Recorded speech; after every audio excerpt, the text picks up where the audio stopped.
గులాబీ పార్టీ మళ్లీ ఘర్ వాపసీ వైపు పయనిస్తోందా? బీఆర్ఎస్ గా మారిన టీఆర్ఎస్ పార్టీ మళ్లీ సెంటిమెంట్ ను రగిల్చబోతోందా అంటే అవుననే సంకేతాలు వెలువడుతున్నాయి. ప్రత్యేక రాష్ట్ర సాధనలో ఛాంపియన్ గా నిలిచిన టీఆర్ఎస్ జాతీయ రాజకీయాలను దృష్టిలో ఉంచుకొని బీఆర్ఎస్ గా అవతరించింది. అయితే కాలం కలిసి రాలేదు సరికదా, ఉన్న రాష్ట్రంలోనే అధికారం కోల్పోయింది. దీంతో బీఆర్ఎస్ పార్టీని తిరిగి టీఆర్ఎస్ గా మారుస్తారన్న చర్చ రాజకీయ వర్గాల్లో జోరుగా జరుగుతోంది.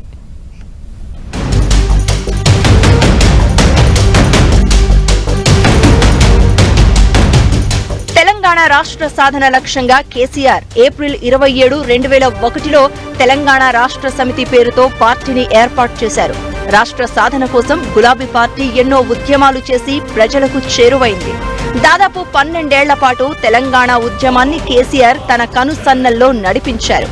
ఉద్యమానికి జాతీయ స్థాయిలో వివిధ పార్టీల మద్దతు కూడగట్టి కేంద్రంపై ఒత్తిడి తెచ్చేలా వ్యవహరించి విజయవంతమయ్యారు.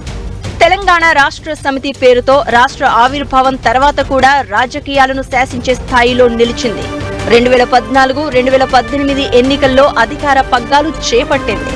ఉద్యమ నేతగా ఉన్న కేసీఆర్ ప్రభుత్వ అధినేతగా పాలనలో తన మార్కు వేసుకున్నారు.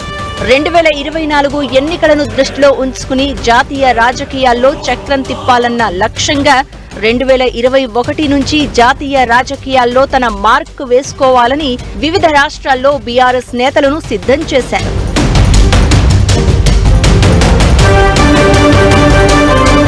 మహారాష్ట్ర, ఒడిశా వంటి రాష్ట్రాల్లో భారీ మద్దతు దక్కడంతో తన ప్రణాళికలను జాతీయ రాజకీయాల్లో అమలు చేసే ప్రయత్నాలు మొదలుపెట్టారు గులాబీ బాస్.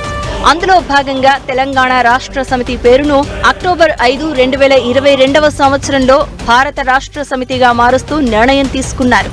పార్టీ పేరు మార్పు తర్వాత మునుగోడు ఉప ఎన్నికల్లో బీఆర్ఎస్ అభ్యర్థి విజయం సాధించడంతో బీఆర్ఎస్ తొలి విజయంగా నమోదు చేసుకుంది. మరో ఏడాది లోపలే జరిగిన అసెంబ్లీ ఎన్నికల్లో బీఆర్ఎస్ పార్టీ ఊహించని విధంగా ప్రతిపక్ష పార్టీగా అవతరించింది. ఈ ప్రభావంతో పొరుగు రాష్ట్రాల్లో విస్తరణపై కేసీఆర్ ప్రస్తుతం ఆసక్తి చూపడం లేదు. ఇటీవల జరిగిన కరీంనగర్ సభలో కూడా కేసీఆర్ ఇదే అంశాన్ని ప్రస్తావించారు. కానీ పార్టీ నేతలు మాత్రం తమకి బీఆర్ఎస్ పేరు కలిసి రాలేదని, పార్టీ పేరును తిరిగి తెలంగాణ రాష్ట్ర సమితిగా మార్చాలని డిమాండ్ చేయడం మొదలుపెట్టారు. పార్లమెంటు సన్నాహక సమావేశాల్లో ఈ అంశంపై సుదీర్ఘంగా చర్చ జరిగింది. పార్టీ పేరు మార్పు వ్యవహారం న్యాయపరంగా అధిగమించే అంశాలను పార్టీ పరిశీలిస్తున్నట్టు చర్చ జరుగుతుంది. ఈ నెల 27న పార్టీ ఆవిర్భావ దినోత్సవం నిర్వహించే అవకాశం ఉండడంతో ఆ రోజు నాటికి పార్టీ పేరు మార్పుపై అధినేత కేసీఆర్ నిర్ణయం తీసుకునే అవకాశం ఉందన్న ప్రచారం గులాబీ నేతల్లోనే జరుగుతోంది. మాజీ మంత్రి ఎర్రబెల్లి దయాకర్ రావు పార్టీ పేరు మార్పుపై తన అభిప్రాయాన్ని మరోసారి స్పష్టం చేశారు. బీఆర్ఎస్ పార్టీ అంటే టీఆర్ఎస్ మాత్రమే చూస్తాను అనుకో,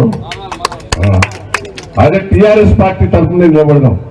తెలంగాణ రాష్ట్ర సమితిగా కలిసి వచ్చిన పేరును మళ్లీ గులాబీ పార్టీ మార్చుకున్నట్లయితే రాబోయే రోజుల్లో పార్టీకి లబ్ధి చేకూరుస్తుందన్న అభిప్రాయాన్ని నేతలు వ్యక్తం చేస్తున్నారు. పార్టీ పేరే ఇబ్బందికరంగా ఉన్నట్లయితే అసెంబ్లీ ఎన్నికల్లో 39 స్థానాలు కూడా వచ్చేవి కాదన్న వాదన కూడా వినిపిస్తోంది. అధినేత ఎలాంటి నిర్ణయం తీసుకుంటారు అన్నదానిపై నేతల్లో ఆసక్తి ఉంది.